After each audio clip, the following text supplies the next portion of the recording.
Deeply Awake, by Kathy Vick, will be done, September 10, 2015. Web pages, www.kathyvick.com, www.lightworkers.org, Magartha. Deeply Awake, at Tumblr. I want to talk about what I think is happening, and what it is that I'm now expecting. I can, and only ever do, speak for myself. I think it's only polite. It's not mine to tell you what to think of, feel, or believe. It's not yours to tell me. But, the fun I have, meeting there in the middle, where what is real is what is shared, this has been, and continues to be, a blast. Engrossing, intoxicating, beautifully complex and stunningly simple human life. I have had time to reflect on what it means to be fully human. What it might look like to believe that all I meet are friends. How it might translate to live in a world where I am loved. And so, there are some things that I can refer to as shared experiences, when I know from conversations I have now nearly daily, of how we are all taking this change, this amplification, this ascension. I am beginning to see that as a sweetly quaint word, only because it has strong ties to the Judeo-Christian faith. But, it has tie-ins because the Jude Christians knew of some of the old ways. It was just that our consciousness was tight. Or maybe it's our perceiving consciousness that is tight. After all, it was a very different culture than the USA in 2015. Let me explain. I have lately been very puzzled, and I suppose, toward the end of it, I could have just as easily have said that the whole thing was troubling me. Something wasn't gelling about this wave X, all the various predictions about the end of this month. As is my wont, I got my warning early. I understood immediately that there were a series of celestial triggers leading up to a shift in consciousness, at the end of September. I understood the 28th was an important day for me. Let me tell you what else I understand now. It might be a crappy segue, so, let me just pause and say, I have been a hardcore ascensionist since my 30s. I have been trained well, throughout my life. I have been visited by entities. I have had UFO encounters. I have done a lot of stuff, and there is a lot of stuff I have not, because it holds no interest to me. What does interest me, I tend to study until I exhaust it. It is why I stayed away from some practices for as long as I did. I am cumulative and consumptive and catalytic in my search for knowledge and experience. And I have been served well by playing a fool, by simply not understanding many social rules my peers enthusiastically enjoy. But those peers, they have passed, like a lot of things that used to really hold water for me. There are things I no longer have interest in, and notice is no longer in my experience. I have always had, and will always have, my very own yeses and nos. My switch is that of interest, fascination. I know what I like, and I want more of it, in alignment, in good timing, in synchronous balance. We all have our way of conducting our energy, our lives, our choices, through our simple yeses and nos. The conflicts that are present are therefore wildly purposeful, obviously, and of course, just another gift, though in some hideous or scary or odd disguise. All blessings, just different wrappers. You see, I have known a number of things. For a long, long time. And it has not ever been time to discuss any of them, because I was unconvinced, really, that anything was going to move off the dime. I mean, for decades. Long range. Why am I here kind of stuff. I knew I was here to anchor a different kind of consciousness. I knew I had to learn to fit in, and I did my best at trying to. But, then the game changed. Then, things got interesting. Because, all that alien talk is from a different time. A time of getting knocked back when I made progress. Of taking 2 steps forward, then 1 back, mixing it up from time to time, but never too far ahead, in body. In spirit, I wandered. It was only in the 2000 decade that my ties to this planet were the weakest. I had had enough by that point. I was tired. My son helped me, I helped him, and we recovered. He learned this human thing. I remember the joys of childhood, the resilient, unspeakably powerful resilience of innocence. I was given the gift of wonder, of curiosity, and, for the first time, that I could actually just being to understand, I got a hit of unconditional love. So, although things were weird in the 2000s, they were good too, and now, holy crap. Look at where we are. I never believed, somehow my consciousness just couldn't fully accept that all the DNA talk the teachers did, all the training I have received, all the study and unbelievably precise, stringent, thorough training I have pursued, I never got that this was indeed the lifetime that it would begin. I think that is the resignation of an old soul. I'll just keep plodding, just keep practicing, head down, hands together, eyes at half-mast and far, far away. Just let them do what they will. Doesn't matter. Just keep doing the work. And this part of me, the one who always kept me alive, who moved things, and whispered into my ear, that one, that's the one I need to talk about tonight, and I will be able to explain this ascension stuff a lot better, after we talk about this. I had a meditation just before sitting down to write. I had been having an experience during the mundane events of the late evening, grocery shopping, driving. All through the day, I have been cooking this. It began to bubble up and over, this evening. I was moved, several times during the day, and then sustainedly, leading into the meditation, this solid appreciation for what is occurring, and how I am assisting. Closing my eyes, the tears were rolling, from my heart's heart, such love, such appreciation for life, for it all, for myself, for the planet and her beautiful souls she so gracefully hosts. The meditation was the turning, and I have long believed there is a great deal of old teachings in this, somehow. It seems to me that to access the heart from below, which I now understand is how the masculine is configured, or has been, the energy starts at the base, and moves into the heart to get to the crown. It's a long journey, to be sure, and difficult for male energy, because it is linear, angular, not spiral, and must turn, at the heart center, toward itself. And find itself beautiful, rapturously, indescribably beautiful. This turning in, turning toward, my group has written to us about it too, turn the light toward self. And I had, in meditation, I had. But not like this. Not like tonight.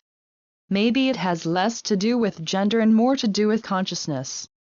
It seems rigid, and also seems to be lacking the willingness to be surprised, in thinking male energy is only one way, and female energy is only one way. However, I do appreciate that we are biologically and magnetically and therefore personally wired, like how a house is wired, and our energy has a certain sort of flow. Exploration into sacred geometry often leads to such discussions, and discussions which are more about physics than biology. That being said, I do think that the way we have chosen to posture our consciousness as a collective has been a gross exaggeration of this difference in energy, and it has been our experiment to let the masculine run amok. Without a word. That's the agreement. It's coming to an end. And I think it is because there are more and more people, men, women, kids, who are turning toward themselves, and finding no fault, no blame, no shame, no reason to accept or offer guilt. Surely not a saint, and not a sinner. These thoughts are preposterous, but rich in feeling tone. What I saw in meditation tonight was that me. I was in the middle of what I have always called my conversion, in that casino, when I had a profound experience with light, and then 2 NDEs. And mad the casino's power go out. Sandra Walter calls her experience something like her embodiment birthday or something. I don't know what it was. I've always just scratched my head about it, figured it was another sparkly adventure of mine, but one, of course, that is shared with only a few in real life, though on the blog, it is described moment to moment, in a special graduation, May 2012. I've had a few of those, and I am beginning to realize that what I am aware of, and how I get my information, and how I behave, It's good, but it really is not the norm. I am only now glimpsing at how specialized I am, and how far I really have come. And it brings me to Ascension, and Korean, and finally figuring out what this Wave X thing is. The celestial triggers have been amazing to observe, and get used to, and learn how to use. They are markers, for me. I don't know what to expect with them. I never have any idea. I know innately when a big day is approaching. There were a series in April. I entered this corridor then. I was scared that I was not going to be the same. I had a meditation on the beach, that first night. It's not to be languaged again, only to one friend, who, of course, immediately understood what I had seen, its significance to me, and the consequences of my choice. I knew from that time on that I was different time, but even so, although eventful, the preceding months have also been quite painful, and trying at times, and lonely. It was never terrifying, but the depth of my emotional experience the last few months has been of a different cadence. There's a bass beat now. There have been other triggers, but mostly, we have been in preparation. We stand now, just outside the door. It's time to just let my freak flag fly, and tell you what I think is going on. Love me for it, leave me for it, that's your thing. Take what you like, leave the rest, stay, I'd love for you to stay, because you like what you hear. Let's begin the conclusion of this long overdue essay. Tonight, on my bed, eyes wet and closed, hands on my forehead, rocking, getting it, seeing and feeling and getting it, the one who sent me here, the one whose will I so happily submit, the one I am in full-on love for, this one, this thing some call God. I know it now to be something else. I want to tell you what I saw. I understood that, in the casino, when I was realizing how much I love God, how devoted I have always been to God, enchanted, compelled to get closer. I couldn't really see anything at the casino, but I felt this thick, true, pure love, like nothing I have ever known before. Tonight I saw a billow, and a hand coming from it. I felt pure joy, and such a great imperative to love. Why would Creator not want to love me, and provide for me? Creator created, it's cooperative. Of course it's supposed to be fun. If only I could do this experience justice, but it still makes me chuckle. I can't have an experience which is so profound as to change my perception of reality, a core, root principle having been nullified.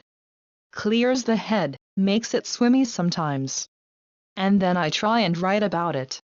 Everything I have said in relation to how I felt and what I learned during my meditation is sounding trite. Really simple. And this is frustrating.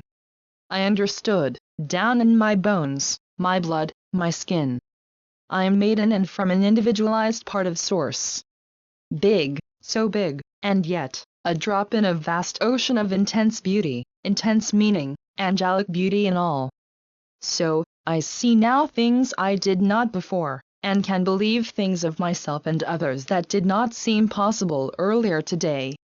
But this day started with me being about to finally have Korean remind me of things I had been taught years ago, things that now make me breathe easy, make me know that now is indeed the time that I once thought wouldn't come this lifetime. The Wave X stuff flipped, I saw the physics, the patterns of energy that are coming and how it works, and I remembered what I had been taught about these times. So, I want to explain that next, and with that, I will be able to sleep, a deep velvet one, I expect. I have walked with these twinges of excitement all day. I have known all day I was going to tell you about this tonight, and by so doing, I would be able to explain for myself more coherently what I know, rather than educating you on what others say. I want you to know what I know, and I really want to tell you. Some of it I needed confirmation on. I am not willing to believe myself sometimes. All along the way, I have needed others, to move forward. So, if I include things my teachers have told me, it only makes sense, as much of a Guru Bhakti as I have been this lifetime. But, I am willing now to record my thoughts on the upcoming event. The triggers this time are really pretty obvious. It's cheeky, really, being as obvious as this. The fourth of 4 blood moons, all corresponding with high Jewish mysticism. An eclipse. And so much more.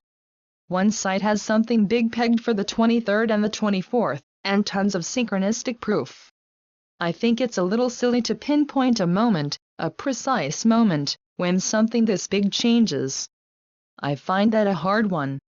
And so, Wave X comes along, and everyone is discussing how we are going to be bombarded with some sort of gamma or photonic burst, which will greatly affect everyone on the planet, some more than others, maybe, but it'll be no one left behind sort of thing. This scenario is what has been troubling me. It just didn't make sense to me.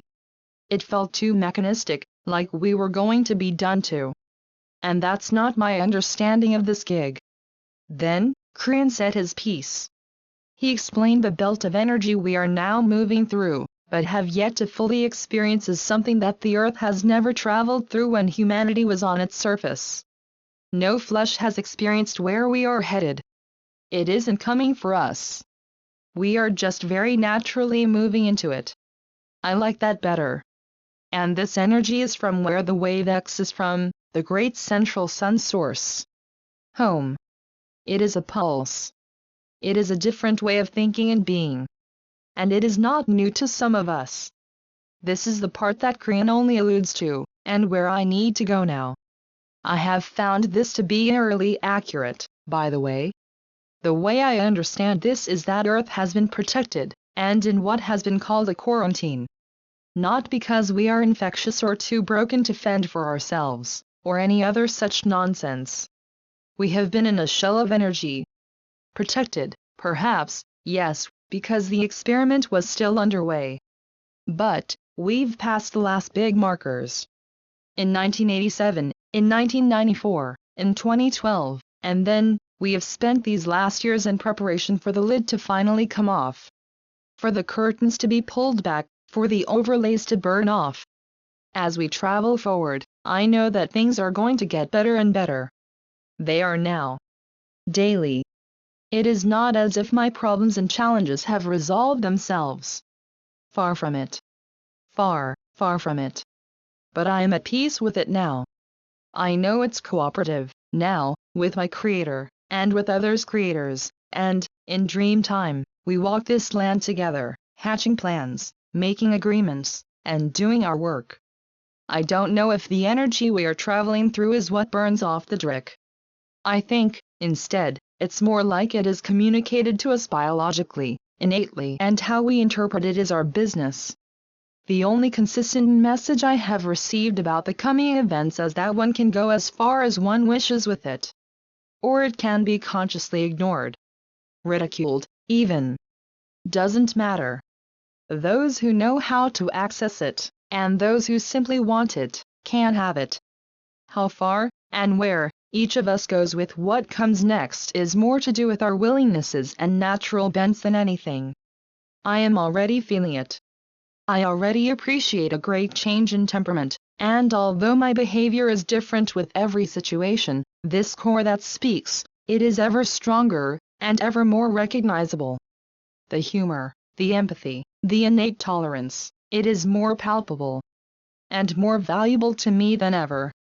I remember one of the prophecies of the teachers, one I have shared repeatedly here.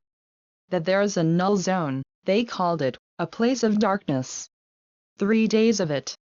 And after that, everything is different. Nothing artificial remains. And of course I heard then wanted to know if that included petroleum byproducts, because without tires, I'd have to have had some warning. I asked them how I will know when it's coming. They told me to tell my loved ones to prepare for an evening that will ground them for 3 days. Have a plan, they always said. They pooh-poohed my concern over being in the wrong place at the wrong time when things shifted. They assured me, no, just ask. You will be told. You will know where to go. You may not understand, but you will know, and you'll do it, and you will be fine. Just listen. Just ask. I don't see it that way anymore, sitting freaking out in my apartment, becoming increasingly aware that my freezer stuff has melted, and wondering what was going to happen next. I don't think that is what is going to happen. I have thought a lot about this prophecy, and I have wondered if the 3 days was a metaphor. Maybe it was 3 years. Who knows? And the no artificial anything world I was told to ready for some sweet day, I think that might just mean nothing artificial within. Nothing artificial remains. I know that as one evolves, what used to confuse and enrage doesn't anymore. I know that what maddens changes, and what is interesting does too. I like that my interests are intensifying, and my curiosity, and my willingness to call stranger friend. I know there are many who would say that, when we are not thinking on the artificial, something genuine and living emerges, something brand new, and perfectly formed. Could it be as simple as that we are no longer artificial? Could it really be that simple? Although I know love to be a universal solvent, I also know that not everyone can, or will, or wants to trust that any of this is real, or of any worth at all. And to them, I will say this last part, and then, it's time for this raggedy-ass ascensionist to go to sleep. I have lately become aware of the switched nature of yes and no. I see yes and no as a switch with which we conduct commerce, and energy, life force, and expression. I have had many friends along this path who have opted out. Some silently, which is dignified though excruciating. Some reluctantly. But, that is something I can never discourage. The path I have always been on, and will be on until my last breath, is steep, and it's tricky, and it's scenic, and old. I don't expect anyone else to climb it for me. I have always wanted for someone to opt into climbing with me, sharing canteens, that kind of thing. But, up I have walked, much of it silently. And without begging, when a companion turns around, or takes a fork. However, it is this that must be discussed. The saying of yes and the saying of no. I see it in those around me, so of course, I am telling myself something important here. I see how expansion comes from saying yes, in any way that is presented. And saying no shuts off paths, and lights up other ones. Choices, in the end, control the show, as linear as this all is. I've been aware of my no's. I have been more comfortable with saying my yeses. And I see those around them limit their lives with their no's, choosing what they choose, me not understanding why, sometimes, but watching nonetheless, at all the people in my life, and how their lives look, where their yeses and their no's have taken them. I am not saying no is bad, of course. I have been mindful now for over 2 decades as to when I say a yes or a no, who is doing the answering. Is it the small, fearful self, or the one who knows better? A big stack of days of scrutinized decisions, and mindful observations. And all that groundwork has led me here, to land of hell of I know, but Lord this is fun. I know that there are a lot of predictions out there right now. Many of the writers and channelers are pinpointing a date, some are not. Many are talking about some sort of synchronized bump, some are not. It reminds me of 2012, and how, toward the end, I began to care less, and both feared and anticipated something. Anything. Let's just turn her over and start driving already. All I know is, in the end, coming home to oneself, understanding fundamentally that our beloved Creator is indwelling and is well pleased. It's getting easier and easier all the time to believe that, to know it as true, and to act accordingly. In the end, I think ascension is just a word for growing up, growing into ourselves, into some of our capacities. We may have a synchronized experience. The teachers demonstrated this is not only possible, but that coming together in high intent is desirable in using some of this energy. But, in the end, truly, coming heart to heart with oneself is something done privately, and often it goes unsaid that it has been witnessed. If this does happen in the next month or so, I hope that it happens in such way so that every single human being on this planet can feel, for just even a flash, how loved they are, and that they are so tremendously loved because they are made of it. They emanate it. They weave it with their thoughts and words and deeds. Regardless of conflict and difficulties and ruptures and deaths, we are each and every one deeply in love with the other, and we are only here to beloved one another. There is no other service, and everything we do rings of it, even the cruelty, even the troubles. I'm glad to have a night of remembering this stuff without pause. I'm grateful I wanted to write again, and that I had things to say.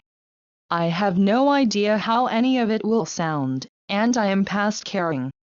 It is important to chronicle, and it is important to share. For me. Only and always, for me.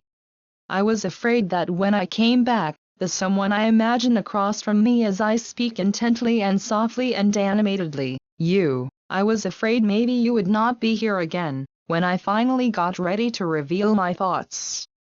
But I am grateful for our mutual return, and excited for the road ahead. I think that high craggy path I have been on has finally leveled out and widened now.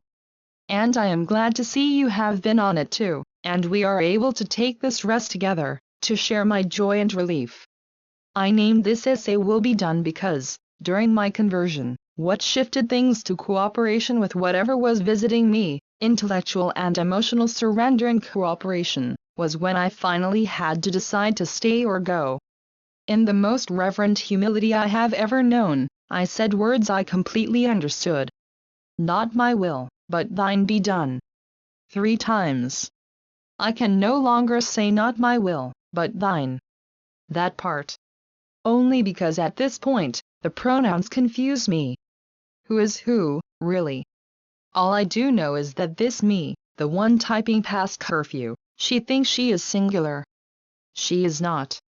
She thinks it makes sense at times to say the words not my will but thine. That phrase is just an acknowledgement of reverence, acknowledgement of source, but it abdicates will, and that is why I liked will be done. It's not even our will anymore. I do not know what comes next, but I do not think it is against anyone's will. If you are incarnate now, you are part of this thing. As always, I look forward to how everyone interprets what comes next. And, I tell you now, it can happen in December, February, September. I am willing to make it September. If it's my will being done, it is the universe, in reply, coming at me like a Mack truck, nowhere to duck and cover. Straight on. And I am ready. I have prepared. Whatever comes next will be done. Kathy Vick. Web pages, www.kathyvick.com. www.lightworkers.org, Magartha. Deeply Awake, at Tumblr.